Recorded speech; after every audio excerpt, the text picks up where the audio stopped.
Ok. Bonjour, merci pour l'invitation et merci pour la flexibilité. Apparemment, on met plus de temps pour venir de Toulouse que pour aller sur la Station Spatiale Internationale. Désolé. Je vais parler des nouvelles frontières de l'espace, donc on va parler beaucoup de New Space. Moi, j'ai fait toute ma carrière chez Airbus, ou ce qui s'appelait avant Natra, donc je ne suis pas exactement New Space. Simplement, j'ai travaillé pas mal dans l'observation de la Terre, les services, plus récemment dans tout ce qui est R&D, et notamment l'innovation, et en particulier en appui d'Airbus Venture, donc dans des investissements dans des startups du spatial ou des hautes technologies. Donc je vais essayer de partager avec vous l'état des lieux du spatial, les perspectives. Ce que vous voyez sur l'écran, c'est une image d'une mission scientifique de l'ESA, Euclide, qui vient d'être lancée il y a quelques mois, qui fournit ses premières images. Je ne vais pas parler de science aujourd'hui, je vais parler plutôt de sujets liés à l'économie, à l'exploration, aux services. Sachez quand même qu'en matière de mission scientifique, l'Europe est vraiment au top mondial. On n'a pas à rougir vis-à-vis des Américains, vis-à-vis des Chinois. Ce qu'on obtient avec des missions comme Euclide, c'est ce qui se fait mieux. On peut comparer ça au JWST. Ce n'est pas les mêmes moyens, mais la science européenne dans le domaine de l'exploration scientifique de l'espace est toujours au top niveau. Voilà. Plan suivant, c'est moi qui dois appuyer sur les boutons. Voilà. Alors, je ne sais pas quel est votre niveau de connaissance du spatial. Cette image, elle a été prise de l'ISS. On est vraiment dans la proche banlieue de la Terre, 400 km d'altitude en moyenne. Les repères pour fixer les ordres de grandeur, on considère qu'on est dans l'espace au-dessus de 100 km d'altitude, 80 ou 100 selon les... Mais la norme actuelle, c'est plutôt 100 km. Et on est dans l'espace quand on reste au-dessus de 100 km. Si on fait juste un petit bond, c'est pas vraiment du spatial. 400 km l'ISS, la plupart des satellites en orbite basse, ils sont disons autour de 800, 1000, 1200 km. C'est l'endroit où il se passe le plus de choses en ce moment. Je vais y revenir. Et donc cette photo de prise de l'ISS par un des membres de l'équipage montre aussi la Lune. On est là plutôt à 400 000 km de distance. Donc 1000 fois plus loin que l'orbite de l'ISS. C'est pour fixer les ordres de grandeur, y compris sur les volatiles. Quand on va 1000 fois plus loin que l'ISS, on est vraiment loin de la Terre et ça commence à poser des problèmes un peu, je dirais, psychologiques. De ne pas pouvoir toucher le berceau et y revenir rapidement. Évacuation de l'ISS, c'est quelques heures. Revenir de la Lune, c'est quand même quelques jours. Je ne parle pas de Mars. Alors, on m'a demandé de parler de rêve ou réalité, science-fiction et réalité. La semaine dernière, le 6 juin, il y a une dizaine de jours maintenant, un peu plus, il y a eu le lancement du Starship. Je ne sais pas si vous avez suivi ça, c'est la grosse fusée d'Elon Musk qui nous promet d'aller sur Mars un jour. J'ai interrogé une IA pour lui demander qu'est-ce que ça veut dire la rentrée atmosphérique du Starship ou l'amérissage du Starship. Voilà ce que j'ai eu. Ce qui s'est passé en réalité, c'est ça. Je ne sais pas si vous avez pu suivre le lancement. Là, on est dans la catégorie vraiment des très très grosses fusées. J'ai juste un petit extrait du décollage. Mais donc la fusée qui fait 120 mètres de hauteur, une des plus grandes, c'est comparable à Saturn V. Il y a beaucoup de progrès par rapport à la première mission.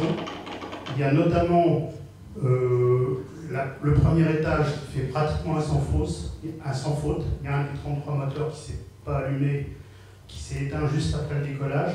Mais le Starship, qui est la partie supérieure, s'est correctement séparé et a fait une trajectoire, quasiment une mise en orbite. Ils sont restés en dessous de l'orbite pour éviter de laisser un gros truc dans l'espace si jamais il y avait un problème. Et il a fait une rentrée un peu sportive, mais visiblement, il a réussi à amérir avec quand même pas mal de petits soucis au niveau de la protection thermique. Ça, c'est pour vous dire que en Europe, aujourd'hui, on parle beaucoup des lanceurs, on parle beaucoup du fait qu'Ariane 6 va faire son premier vol seulement au mois de juillet, et qu'à côté de nous, les Américains, et notamment SpaceX, la société d'Elon Musk, avance vraiment très très vite. Alors pour fixer les idées, je ne vais pas décrire tous les chiffres, mais en gros, l'année dernière, on a fait, on a fait 211 lancements orbitaux réussis, partout dans le monde. C'est une augmentation de 20% par rapport à l'année précédente.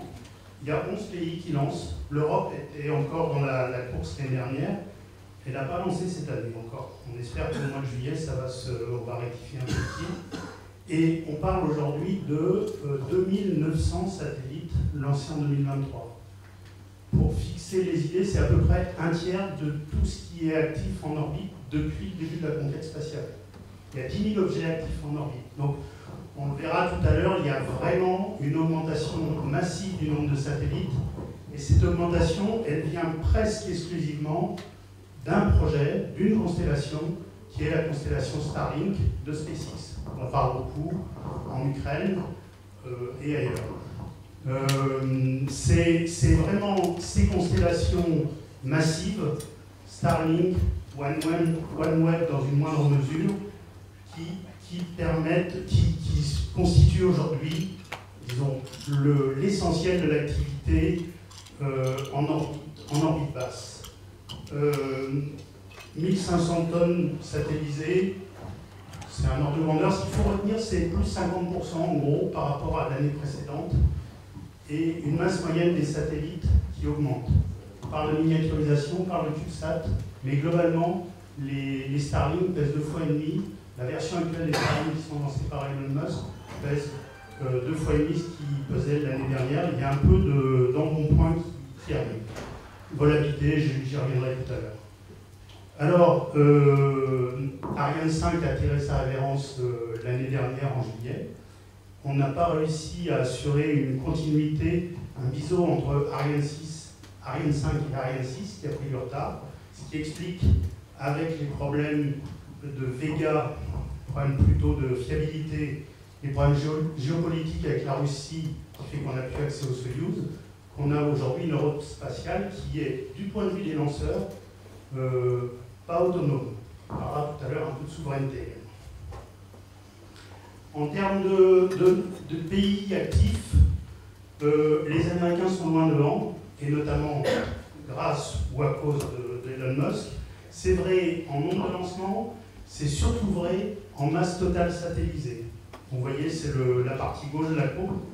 Le Challenger, ce n'est plus la Russie, c'est désormais la Chine depuis quelques années, et ça va durer.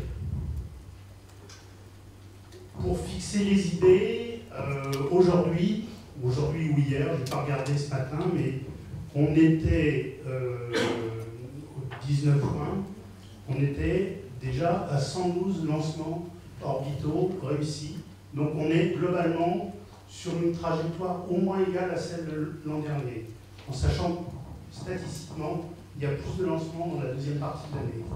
À nouveau, grand écart entre le premier et le deuxième sur le podium, et à nouveau, une domination écrasante des USA du fait de l'activité de SpaceX. L'activité de SpaceX qui consiste principalement à déployer sa constellation Starlink. Les Chinois, près de 2 fois moins. La Russie, un peu larguée, qui travaille pour ses besoins militaires notamment, et qui continue aussi à assurer la desserte de l'ISS. Derrière, Nouvelle-Zélande, j'y reviendrai, le Japon, l'Inde, l'Iran, la Corée du Nord, et un absent sur le podium, ou sur le podium étendu, en tout cas jusqu'à présent, l'Europe. Alors, j'ai parlé un peu des lanceurs, je vais vous essayer de brosser un petit paysage de ce qui se passe globalement en balayant toutes les activités liées à l'espace. Aujourd'hui, c'est l'été. Je reviens à une orbite que je n'ai pas décrite tout à l'heure. Ça, c'est une image qui est prise. Alors, celle de gauche, c'est Météosat 11 ce matin. La météo, les télécommunications. C'est globalement l'activité spatiale qui était la principale activité économique jusqu'à il y a quelques années. Les gros satellites géostationnaires. 36 000 km d'altitude, on a des objets qui sont apparemment fixes au-dessus d'un point de la Terre. Ça peut être l'Europe, l'Inde, la Chine, les États-Unis. C'est le meilleur moyen de faire de la météo. On voit ce qui se passe le jour, la nuit, on voit les mouvements des nuages. C'est aussi, en tout cas jusqu'à il n'y a pas très longtemps, le meilleur moyen de faire des télécommunications, et notamment du broadcast, c'est-à-dire envoyer des signaux de la télé, par exemple, depuis l'espace, relayer depuis l'espace des signaux vers une région du monde. Orbite géostationnaire. L'orbite dont j'ai beaucoup parlé aujourd'hui, c'est l'orbite basse. Donc là, l'échelle est un peu exagérée, mais c'est à peu près la banlieue de la Terre dont je parlais tout à l'heure. Tous ces satellites d'observation, de surveillance, de météorologie également, et désormais télécommunications, sont en gros dans des gammes d'altitude de 800 à 1000 km d'altitude, un peu plus pour des constellations d'observation de la Terre. Alors, espace-domaine à part, dans disons, le contexte plutôt historique, domaine à part parce qu'un satellite il doit survivre au lancement, il doit survivre dans l'environnement spatial et il doit survivre une fois en opération parce qu'il est tout seul et qu'il n'y a pas de possibilité, en tout cas jusqu'à présent ou de manière exceptionnelle, de faire des interventions. On ne peut pas faire le plein, on ne peut pas changer une pièce à bord. Donc en gros, le All Space, ce qu'on appelle péjorativement un peu le All Space, pour faire des objets qui vont dans l'espace, on fait des objets très fiables, on passe son temps à les tester avant de les lancer pour vérifier qu'ils vont ne rencontrer aucune panne, et on les lance. Donc globalement, des objets plutôt en petit nombre, assez chers. Quand on regarde en gros les populations de personnel dans les entreprises du spatial, si on compare à des constructeurs automobiles, jusqu'à présent, c'est à peu près le contraire. C'est-à-dire beaucoup de monde en ingénierie, en conception, en test. Par contre, pratiquement personne sur des chaînes de montage. Il y a quelques dizaines de personnes à Toulouse qui voient vraiment les satellites de près, alors qu'on est 4000 à travailler chez Airbus Defence and Space. Ça, c'est un peu la conception classique du spatial. Elle reste applicable à des tas de missions. Les grandes missions scientifiques, comme la photo que j'ai montrée au tout début, Euclid ou JWST aux États-Unis qui coûtent des milliards, on les teste à tour de bras pendant des années pour s'assurer que tout ira bien une fois en orbite. Alors, le New Space, quand est-ce que ça a commencé? Difficile à fixer une date précise, mais en gros, les tout premiers petits satellites, c'est une boîte anglaise qui s'appelle SSTL, qui est désormais une filiale d'Airbus, qui fabrique des petits satellites de quelques centaines de kilos. En 2002, en France, la continuité de Spot 5, elle se fait à travers un partenariat public-privé, c'est nouveau. En 2012, Spot 6, intégralement payé par le privé, ça aussi c'est nouveau. Et quand même, 2010, à peu près à la même époque, SpaceX qui lance ses premières Falcon 9. Ça c'est à l'époque, tout le monde l'a sous-estimé. Quelqu'un qui n'est pas du spatial, qui prétendait révolutionner le spatial, il n'a pas été pris au sérieux, en tout cas pas suffisamment au sérieux. À la fin des années 90, on voit déjà des premiers tests, des premières initiatives de constellation assez massives. Quelques dizaines de satellites, c'est Iridium. La bulle Internet de la fin des années 90 a calmé les ardeurs, elles ont toutes fait faillite. Iridium renaît de ses cendres avec un concept qui est pour les militaires américains. Premier assemblage dans l'espace, on peut dire que c'est l'ISS. Et dans le domaine des tout petits satellites, la société qui passe vraiment à la vitesse supérieure, on faisait des tout petits satellites, des CubeSats, mais plutôt à vocation de démonstration technologique. Planet Labs, en 2013, commence à lancer des satellites tout petits, 30 cm sur 10 sur 10, donc une demi-boîte à chaussures à peu près, pour faire de l'observation de la Terre opérationnelle. Ça change un peu la donne. Alors, qu'est-ce qui s'est passé? Pareil, je ne vais pas décrire tout ça, mais On peut dire aussi que c'est les progrès dans tout ce qui est logiciel, techno-digital et l'arrivée d'argent privé, l'arrivée de venture capital dans un domaine où il était totalement absent, qui va perturber beaucoup l'écosystème spatial existant. Donc le venture capital, c'est du côté de la Silicon Valley que ça s'amorce. L'idée étant de dire qu'on va réduire beaucoup les coûts, on va faire des choses plus simples, on va s'appuyer sur des choses inspirées des cycles de développement du logiciel pour casser un peu le modèle d'un satellite. C'est un objet vraiment spécial, très complexe, très cher. On va casser les prix, travailler sur la fabrication en série et imaginer des nouveaux services. C'est à ce moment-là qu'on parle, par exemple, de compter les voitures sur les parkings de supermarchés, de faire de la surveillance des stocks de pétrole dans les ports, de compter les containers en temps réel sur les ports-conteneurs, pour faire du conseil, y compris aux investisseurs, aux gens qui achètent des matières premières. Ça, c'est assez nouveau. Qu'est-ce qui confirme ça? Il n'y a pas de banquier dans la salle. Il y a deux rapports qui sont, jusqu'à présent, les banques, bon, elles aidaient les acteurs du spatial, les opérateurs, mais elles commencent à s'intéresser vraiment à l'idée d'une révolution dans le spatial. Il y a deux rapports en 2017, un de Morgan Stanley, c'est peut-être les petits joueurs, on va dire, ils disent que l'activité du spatial pourrait tripler à l'horizon 2040.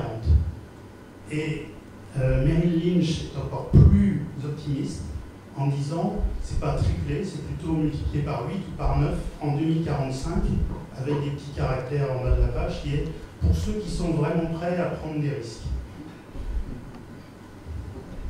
Alors, on a, en dehors du spatial, pas mal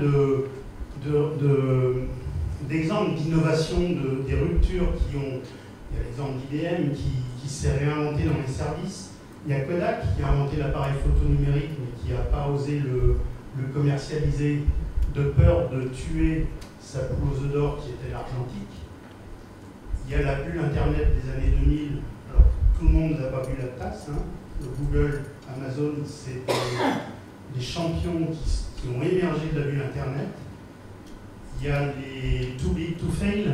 Bon, ça, c'est plutôt dans le domaine de la finance qu'on a vu ce que ça a donné à l'occasion des différentes crises. Il y a un scénario qui est le paradis des startups, c'est celui sur lequel misent beaucoup les investisseurs du venture capital spécialisés dans le spatial. Puis il y a des cas particuliers, comme, je ne sais pas si vous connaissez une société qui s'appelle Mobileye, société israélienne qui a beaucoup travaillé sur tous les capteurs pour la voiture autonome. Ça a été racheté par Intel il y a quelques années. Les premiers investisseurs ont vraiment fait la culbute. Je ne sais pas ce que ça donne aujourd'hui parce que la voiture autonome, on en parle un petit peu moins depuis quelques années. Mais Mobileye, c'est une boîte qui est potentiellement un des acteurs qui va chambouler la chaîne de la valeur dans tout ce qui est l'électronique automobile, l'électronique et les capteurs. Alors, juste avant, il y a des courbes un peu similaires. Voilà un diagramme qui montre les investissements dans le New Space depuis le début des années 2000.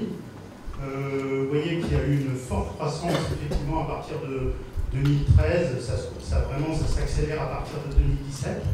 Et accident de parcours, bon, il y a la période Covid qui calme un peu les ardeurs. Ça reprend vraiment beaucoup en 2021 et 2022, il y a une chute, taux d'intérêt, mais pas uniquement. Il y a aussi le fait que les premiers acteurs du New Space n'ont pas tenu totalement leurs promesses. On va y revenir. Ce qui est intéressant aussi, c'est de voir qu'aujourd'hui, les principaux bénéficiaires, ce sont des très gros acteurs. Quand on regarde la manière dont l'argent est distribué, on voit qu'il y a quelques grosses affaires, notamment SpaceX, Blue Origin, qui est la société de Jeff Bezos dans le spatial, Virgin Galactic, qui va un peu moins bien qu'il y a quelques années, et puis OneWeb dans le domaine du... Tous les autres, c'est en gros moins d'un tiers de l'investissement qui est dans le spatial, dans les startups du spatial. Alors, est-ce que SpaceX est encore une startup du spatial? Ça, on pourra discuter. Aujourd'hui, en 2022, qui est le dernier chiffre dans les rapports de Rice Consulting, c'est 8 milliards de dollars globalement dans le monde. Ça va être très intéressant de voir les chiffres 2023. Alors, là où on voit aussi que les startups ne tiennent pas tout à fait les promesses faites aux investisseurs, ça c'est les cours de bourse relevés, je crois, le 18 juin, de quelques startups américaines, européennes. Donc, toutes celles qui ont fait des introductions en bourse ont quand même des cours aujourd'hui. L'échelle verticale, elle n'est pas linéaire, mais c'est en gros divisé par 4, divisé parfois par 10. Alors, ce ne sont pas les seuls, hein. Les grands opérateurs de télécom européens, donc par exemple SES et Eutelsat, si vous regardez aujourd'hui le cours de bourse, ce n'est pas non plus brillant. Ils ont perdu 75% de la valeur depuis 5 ans. Ça, c'est l'effet Starlink. Les opérateurs de télécom ont vu arriver les constellations massives. Ça a un peu tétanisé tous ces opérateurs qui ont cessé d'investir, qui sont par ailleurs très endettés. Donc aujourd'hui, on ne sait pas encore, le marché des satellites géostationnaires a beaucoup chuté. Il y a un petit regain d'intérêt chez Airbus Defence and Space, chez Thales Alenia Space, qui sont les deux grands constructeurs européens. C'est notre marché traditionnel. Tous les deux, on a essayé d'aller aussi vers les constellations, que ce soit O3B pour Thales ou OneWeb pour Airbus. Donc aujourd'hui, on est encore dans la phase où ça se cherche, même si Starlink, force est de constater qu'aujourd'hui, Elon Musk prétend, les chiffres ne sont pas publiés, mais prétend qu'il a rentabilisé l'investissement fait dans Starlink. Alors j'ai parlé de petits satellites, je ne vais pas trop rentrer dans les détails, mais voilà un peu le zoo des petits satellites. Dans le jargon, c'est beaucoup le terme CubeSat qui est utilisé. Un cube, c'est 10 cm par 10 par 10. Ça, c'est un U. Et donc, il y a un mécano avec des satellites de 1 U, 2 U, 3 U, 6 U. Il y a des trucs un peu plus exotiques, donc les TinySat ou les KineSat ou les Pocket Cube, qui sont encore plus petits. Et il y a beaucoup de choses qui sont faites à des fins de recherche, à des fins éducatives. Il y a quelques opérateurs qui visent des systèmes opérationnels avec ça. Ça, c'est la partie que je vais essayer de décrire aussi tout à l'heure. Et les deux chiffres en couleur, c'est donc des chiffres 2023. Il y a eu 180 en gros satellites 3U et un peu moins de 100 satellites 6U. Au total, ça représente moins de 2 tonnes mises en orbite. Donc c'est pas beaucoup de la miniaturisation, c'est des satellites de quelques kilos lancés par dizaines, par centaines, en visant des applications opérationnelles.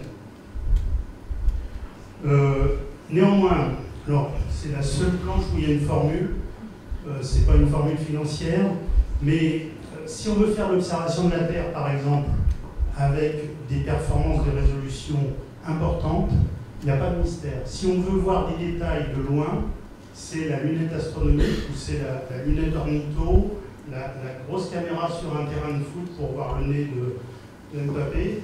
Mais pour voir des détails à distance, il faut des gros miroirs ou des grosses lentilles.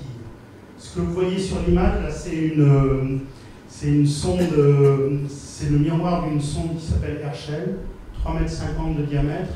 C'est le même gabarit que Hubble, en rouge. Donc ça, c'est la clé. Le satellite qui a la meilleure résolution dans le domaine commercial aujourd'hui, on fait partie des gens qui en ont, il y a les Américains qui en ont une famille, c'est Maxar. Chez Airbus Defence and Space, on a la famille Pléiade Neo, 30 cm de résolution depuis 700 km d'altitude. Le miroir fait 1,45 m de diamètre. Ça ne tient pas sur un CubeSat. De la même manière, les satellites Starlink, je l'ai déjà dit tout à l'heure, Aujourd'hui, ils sont 2 fois et demi, un peu plus de 2 fois et demi la masse initiale, et la prochaine génération qui n'a pas encore lancé, la V2, c'est 4 fois, donc 1 tonne 2, un satellite égale 1 tonne 2.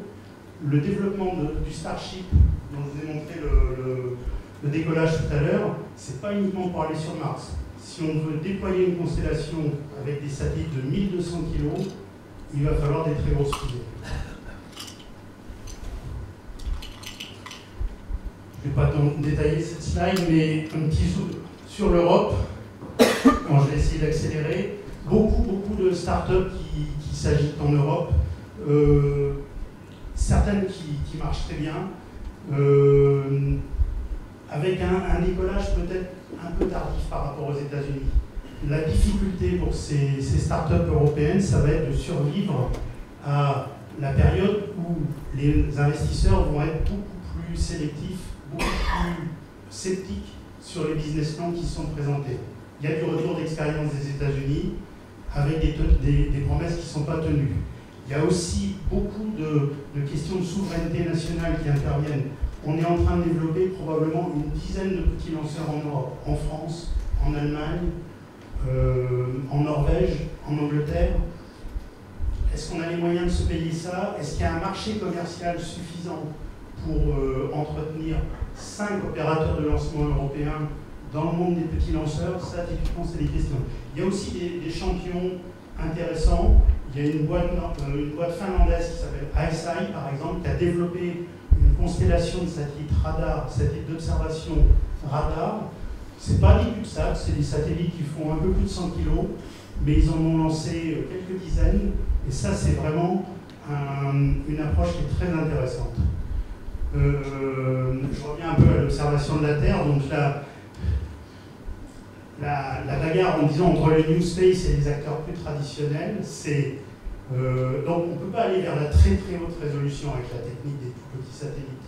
Donc le choix qui a été fait par ces nouveaux acteurs, c'est de viser ce qu'on appelle la revisite, c'est-à-dire le fait de pouvoir faire des images très fréquemment de n'importe quel endroit du monde. Alors que les très gros satellites qui défilent sur l'orbite basse, ils vont voir beaucoup de détails, mais il va falloir un certain temps avant qu'ils puissent revenir et pointer leur télescope sur ces zones-là. On a des solutions pour contourner ça, mais c'est un peu ça la bagarre. Et ce qui est intéressant à regarder en ce moment, c'est l'évolution du marché. Est-ce que ces nouvelles offres, elles ont dopé le marché total? En réalité, ce qu'on voit, alors voilà un exemple de ce qu'on fait aujourd'hui, nous, avec nos gros satellites. Un exemple dans le domaine de la gestion de crise pour montrer quand même qu'on peut voir des choses au moment où on a envie de les voir. C'est une image qui a été prise au mois de septembre, le lendemain matin du tremblement de terre au Maroc. Donc le tremblement de terre se produit dans la nuit. On a un système ici complètement automatique qui surveille les réseaux sociaux et qui décide de programmer le satellite.